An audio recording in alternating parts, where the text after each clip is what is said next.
परमेश्वर का धन्यवाद हो। परमेश्वर ने आज के दिन आपके बीच में मुझे लाया है और मैं परमेश्वर का भी धन्यवाद करता हूँ। और आनंद का विषय है कि आप सभी परमेश्वर का वचन सुनने के लिए आज दोपहर के वक्त यहाँ पर आए हैं। बहुत ही आनंद का विषय है। परमेश्वर आप सभी को आशीष दे। और आज जब मैं परमेश्वर के वचन को बांटूंगा तो मैं परमेश्वर के वचन से बांटूंगा जो कि बाइबल है। मैं अपनी तरफ से कुछ नहीं बोलूंगा, लेकिन जो परमेश्वर के वचन में लिखा है वो सब बातें मैं आपसे शेयर करूंगा, आपको बताऊंगा। परमेश्वर ने अपने बारे में संसार को 3 रूप में प्रकट किया है।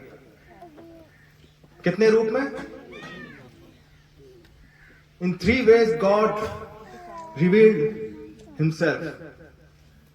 या 3 रूप में परमेश्वर ने अपने आप को मनुष्य को प्रकट किया है।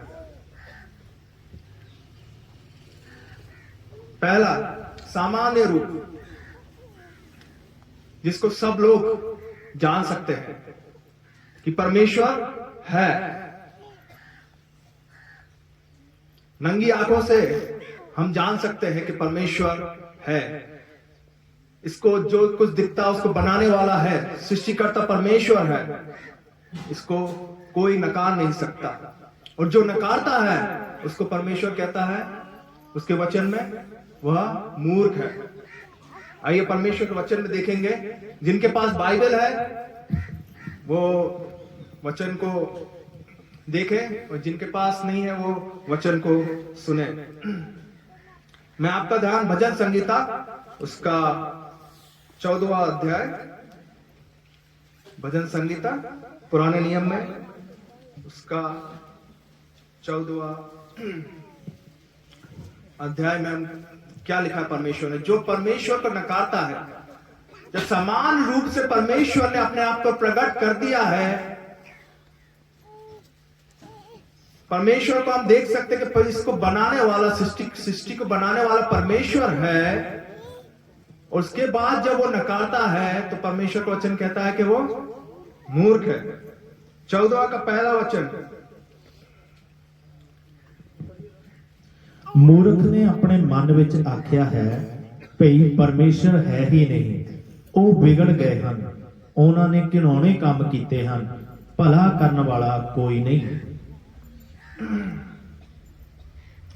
मूर्ख ने अपने मन में कहा कोई परमेश्वर है ही नहीं।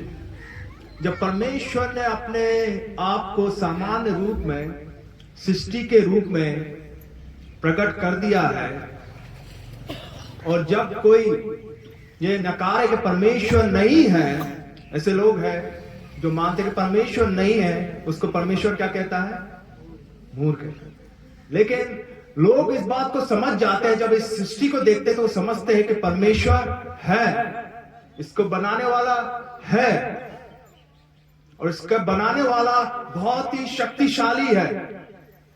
इसको बनाने वाला इंटेलिजेंट है, समझदार है और हमसे दूर है, हम उसको समझ नहीं सकते। वो शक्तिशाली और समझदार परमेश्वर है जिसने सब कुछ बनाया है। अगर हम अपने इस धरती को देखें, सब कुछ सही तरीके से चलता है।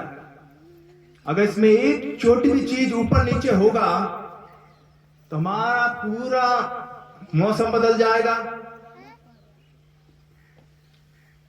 अगर हमारा धरती का एंगल थोड़ा सा भी इधर उधर होगा तो बहुत सारी चीजें ऊपर नीचे हो जाएगी। हम देश धरती में रहते हैं, हर प्रकार का मौसम हमें मिलता है। सर्दी के समय सर्दी आता है, फिर गर्मी आएगा, फिर बारिश आएगा। धरती के लिए, खेतों के लिए क्या जरूरत है, सब कुछ परमेश्वर जानता है। और उसी प्रकार सारा भूमंडल और संसार चलता है। सूरज उगता है, सूरज डूबता है, रात को देने के लिए चांद है, वो रोशनी देता है, तारे हैं, भूमंडल है। और जब देखते हैं बड़े बड़े पहाड़ों को तो हम परमेश्वर, हम इस सब बात को जान लेते हैं कि इसके पीछे बनाने वाला कोई है। ये एकदम से नहीं आया, एकदम से नहीं कुछ हो गया, एकदम से कुछ हुआ, उसके ये धरती आ गई। लेकिन इसके पीछे बनाने वाला कोई है, वो है बाइबल का परमेश्वर, जिसने सब कुछ बनाया है। भजन संगीता 19 अध्याय में हम आए, उसमें क्या लिखा है? भजन संगीता उसका 19वां अध्याय, उसका पहला वचन साफ साफ कहता है, आकाश परमेश्वर की महिमा का वर्णन कर रहा है और आकाश मंडल उसकी हस्तकला को प्रकट कर रहा है।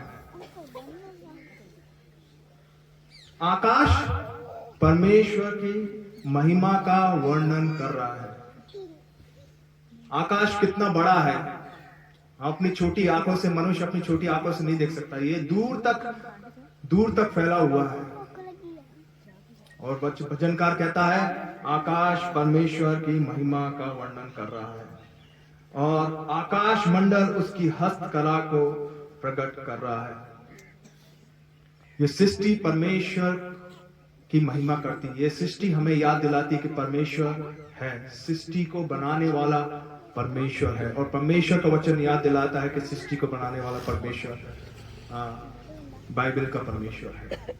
जब उत्पत्ति की पुस्तक पढ़ते हैं, अभी छोटे बच्चे लोग गीत के द्वारा हमें याद दिला रहे थे, पहले दिन, दूसरे दिन, तीसरे दिन, चौथे दिन, पांचवें दिन, छठे दिन, किस प्रकार परमेश्वर ने अपने शब्दों के द्वारा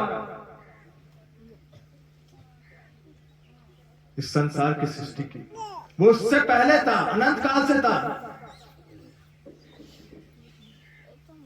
लेकिन उसने उसके लिए, उसकी इच्छा के अनुसार, उसकी खुशी के लिए, उसको जो अच्छा लगा, उसने इस संसार की सृष्टि की। और सबसे बढ़कर उसने मनुष्यों को बनाया। मनुष्य जैसा कोई नहीं है संसार में।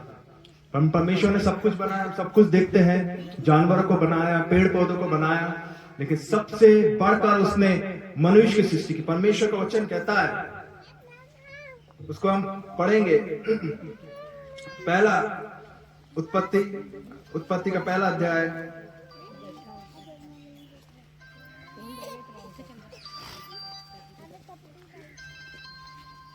उसका 26 और 27वां वचन। परमेश्वर ने मनुष्य की सृष्टि की, ये वचन हमें याद दिलाता है। परमेश्वर ने कहा, हम मनुष्य को अपने स्वरूप के अनुसार अपनी समानता में बनाए और वे समुद्र की मछलियां और आकाश के पक्षियों और घरेलू पशुओं और सारी पृथ्वी पर और सब रहने वाले जंतुओं पर जो पृथ्वी पर रहते हैं अधिकार रखे। तब परमेश्वर ने मनुष्य को अपने स्वरूप के अनुसार उत्पन्न किया, अपने ही स्वरूप के अनुसार परमेश्वर ने उसको उत्पन्न किया, नर और नारी करके उसने मनुष्य की सृष्टि की। सारा अधिकार परमेश्वर ने इस धरती पर मनुष्य को दिया और अपने स्वरूप में उसने हमें बनाया, नर और नारी। सृष्टिकर्ता, हमारा सृष्टिकर्ता परमेश्वर जिसने हमें बनाया है। सामान्य रूप से हम परमेश्वर को जान सकते हैं और यही सामान्य रूप से हम जानते हैं तो परमेश्वर हमें जरूर उसके लिए उसका उत्तर हमें परमेश्वर को देना पड़ेगा कि देख, मैंने तुझे सामान्य रूप से, जितनी बड़ी सृष्टि मेरी है, इसमें तू मेरे को नहीं देख सकता, तू मेरे को नहीं पहचान सकता। मैंने अपने आप को प्रकट किया है, मैंने तो तुझे बनाया है। उस समय परमेश्वर इसका उत्तर हमसे मांगेगा। जब हम पहला अध्याय रोमियो की पुस्तक, रोमियो के पत्र, इसका पहला अध्याय,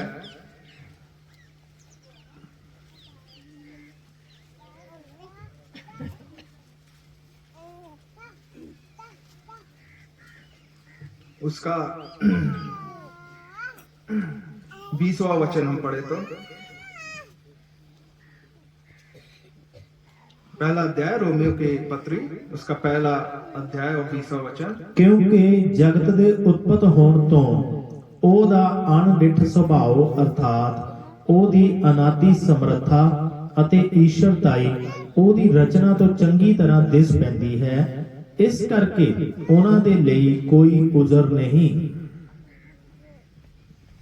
उसके अनदेखे गुण अर्थात उसकी सनातन सामर्थ्य और परमेश्वर जगत की सृष्टि के समय से उसके कामों के द्वारा सृष्टि के समय से इसके कामों के द्वारा देखने में आते हैं, यहाँ तक कि वे निरुत्तर है। वो नहीं कह सकते कि परमेश्वर नहीं है। वो अपने अनुसार नहीं चल सकते। परमेश्वर ने अपने आप को सृष्टि में प्रकट किया है। वो सृष्टिकर्ता परमेश्वर है और सामान्य रूप से हमें प्रकट किया। और दूसरा, ये सब बातें हम कहां सीखते? परमेश्वर है, परमेश्वर ने सृष्टि की है, ये बातें हम कहां से जानते हैं? परमेश्वर के वचन में। जो दूसरे रूप से परमेश्वर ने प्रकट किया है वो है उसका वचन, स्पेशल रेवलेशन। परमेश्वर ने की आत्मा के द्वारा प्रेरणा से ये वचन हमें मिला। ये परमेश्वर का वचन। परमेश्वर ने अपने लोगों को आत्मा के द्वारा, पवित्र आत्मा के द्वारा गाइड करके उसका वचन हमें दिया है। ये परमेश्वर का वचन है। अगर हम दूसरा पत्रस, नए नियम में दूसरा पत्रस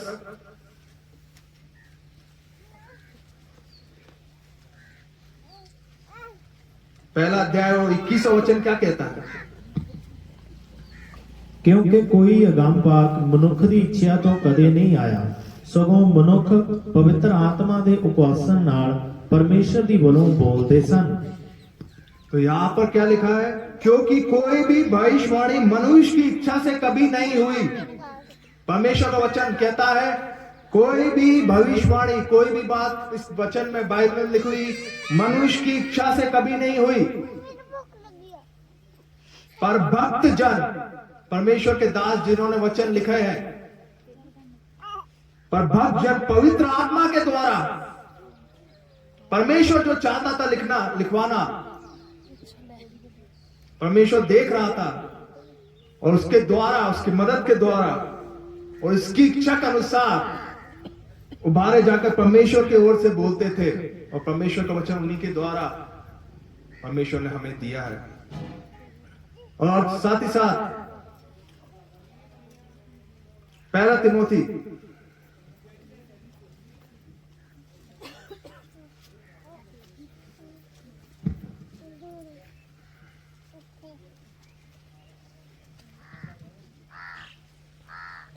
सेकंड तिमोथी उसका 3 उसका 16।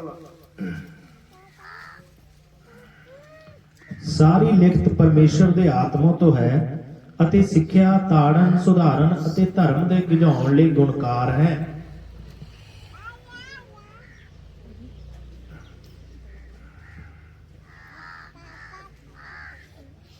सेकंड तिमोथी 3 उसका 16 वचन लिखा है, संपूर्ण पवित्र शास्त्र परमेश्वर की प्रेरणा से रचा गया और उपदेश और समझाने और सुधारने और धार्मिकता की शिक्षा के लिए लाभदायक है।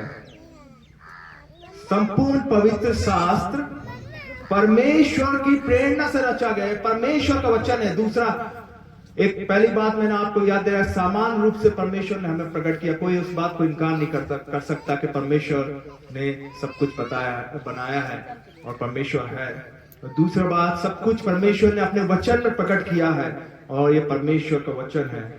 संपूर्ण पवित्र शास्त्र परमेश्वर की प्रेरणा से रचा गया और उपदेश और समझाने और सुधारने और धार्मिकता की शिक्षा के लिए लाभदायक। ये हमारे लाभ के लिए परमेश्वर ने वचन दिया है। ये हमारे लिए दिया है कि हम उसको जाने, वो हमसे क्या चाहता है,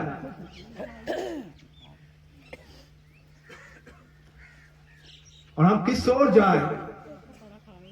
ये सब बातें परमेश्वर का वचन हमें सिखाता है। उस सही मार्ग पे हम चले, ये बात परमेश्वर हमें सिखाता है। परमेश्वर का दूसरी बात, परमेश्वर का वचन जीवित वचन है। जब हम उसको सुनते हैं और उसको अपने जीवन में उगने देते हैं तो वो कार्य करता है। वो हमारे जीवन की, हमारे हृदय को, हमारे हृदय के इंटेंशन को जानने वाला वचन है परमेश्वर का वचन। अगर हम इब्रानियों की पुस्तक, इब्रानियों की पुस्तक उसका 14वां अध्याय 4 उसका 12 वचन